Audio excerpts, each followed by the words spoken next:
संघाने दरवर्षीप्रमाणे महापालिकेनं विसर्जनाची व्यवस्था केलेली आहे। त्यामध्ये कृत्रिम तलावाची व्यवस्था, त्यासोबत संकलन केंद्र, ज्या ठिकाणी विसर्जन होत आहे त्या ठिकाणी दिवाबत्तीची व्यवस्था, CCTVची व्यवस्था, मिरवणूक मार्गावरची खड्डे हे सर्व बुजवलेले आहेत। अशा पद्धतीनं करत असताना यावर्षीच्या गणेशोत्सवाचं वैशिष्ट्य म्हणजे आपण पर्यावरणपूरक गणपती करण्याचे माननीय शासनाच्या निर्देशानुसार ठरवलेलं आहे।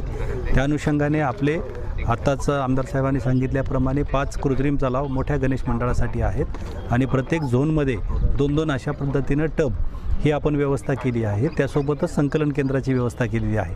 सार्वजनिक गणेश मंडळासाठी झरी या ठिकाणचं आणि पुयनी या ठिकाणच्या ज्या कृत्रिम खदानी आहेत त्या ठिकाणी पाण्याची व्यवस्था केलेली आहे। योग्य त्या साईजचे क्रेन्स आणि त्या ठिकाणी इतर व्यवस्था, त्यासोबतच जवळपास 350 जीवरक्षक हे आपले नागरिकांच्या आणि गणेश मंडळांच्या सुरक्षेसाठी तैनात करण्यात आलेले आहेत। अशा पद्धतीनं महापालिकेनं पूर्ण तयारी केलेली आहे।